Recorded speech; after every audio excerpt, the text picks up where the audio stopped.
Hi, welcome to the Product Sessions podcast. Today we are talking about mental health as entrepreneurs, and this is episode number 6.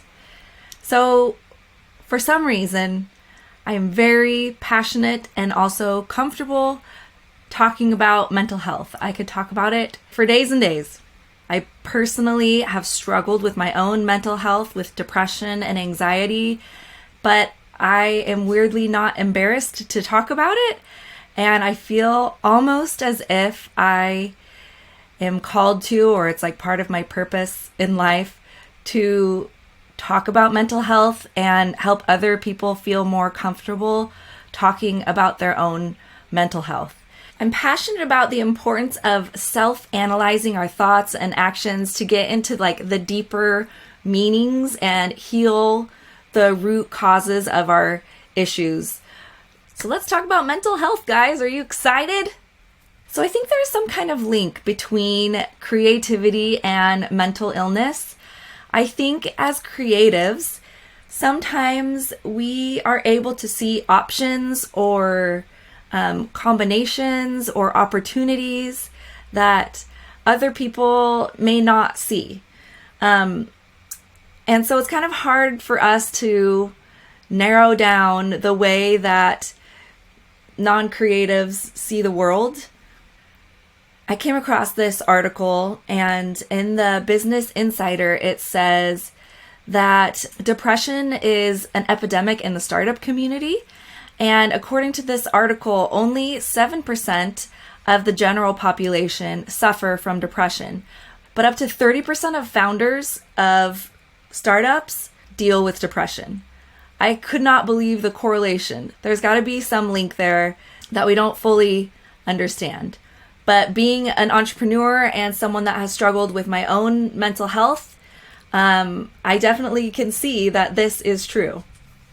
So today I'm going to talk about a few tips that I have learned to help me with my mental health, and I think can help other entrepreneurs as they struggle on their journey to stay mentally healthy as they are running a business. And the first tip is, I think you really need to understand how you define yourself and what you value. I think we should not be jumping into businesses to validate our worth as human beings.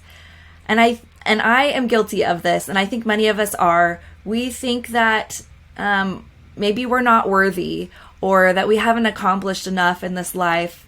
And so we need to start a business to prove that we can do great things and that we have value. And so I think we need to be careful of this because a huge percentage of businesses fail.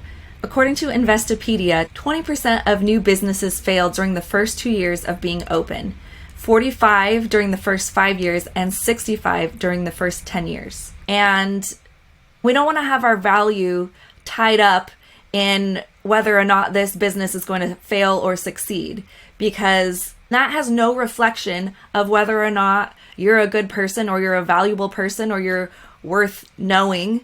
It's just a business. Part of how you see yourself and how you identify yourself comes from where you get your validation. And as I've matured, I have realized that I seek a lot of validation from outside sources. So, like when I was dating, I always needed the validation from whoever I was dating. And as I've gotten older and matured, I think I have found that that validation needs to come from within. So figure out how you can feel that validation and find your self-worth within yourself without having to have other people tell you or society tell you you've reached a certain level of success. What is it that really matters in this life, and are you doing that? So take some time to analyze, how do you define yourself? How do you see yourself? What do you value about yourself? What are you good at? Are you a good friend? Are you a good spouse? Are you a good parent? Are you a good son or daughter? Are you a good sister? What are your skills that you have that you find valuable? And what kind of person do you want to be? Not just a successful person, but what is it that you value about people? And about yourself.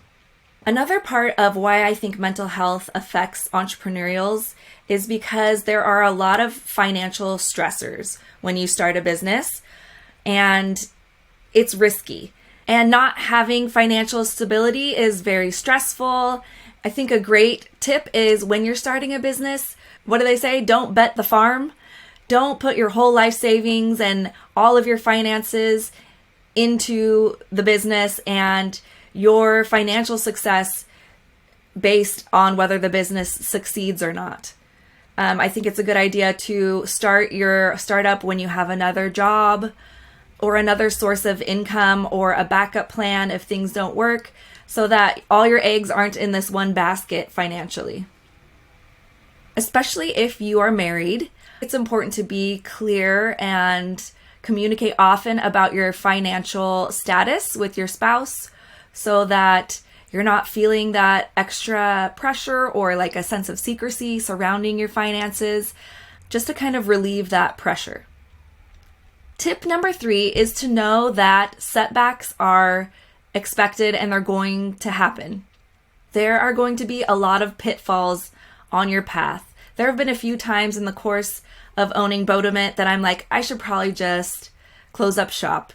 This isn't working. Or the cost is outweighing the benefit here. But then things move on and progress, and there is light at the end of the tunnel and things get better. Or maybe your whole business idea just didn't work. You have to scrap it and be done. There are going to be other ventures in your life, new things that you're going to experience and try until you find the right fit. I think many of you are probably familiar with Mark Cuban, who is a shark on Shark Tank. And he has shared that he has had a lot of failures before he reached his success. He talked about how he failed as a cook, as a carpenter, or even a waiter. And he said, I've learned that it doesn't matter how many times you failed. You only have to be right once. I tried to sell powdered milk. I was an idiot lots of times, and I learned from them all.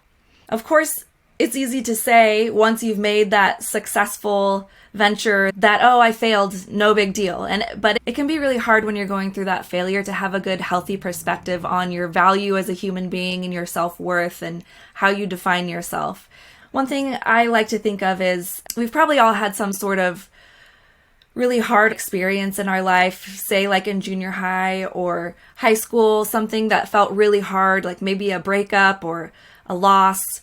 And maybe at that time it felt like it was the end of the world. Not that those feelings weren't genuine and real that you experienced at a younger age, but as time has passed, the sting has faded and life has moved on.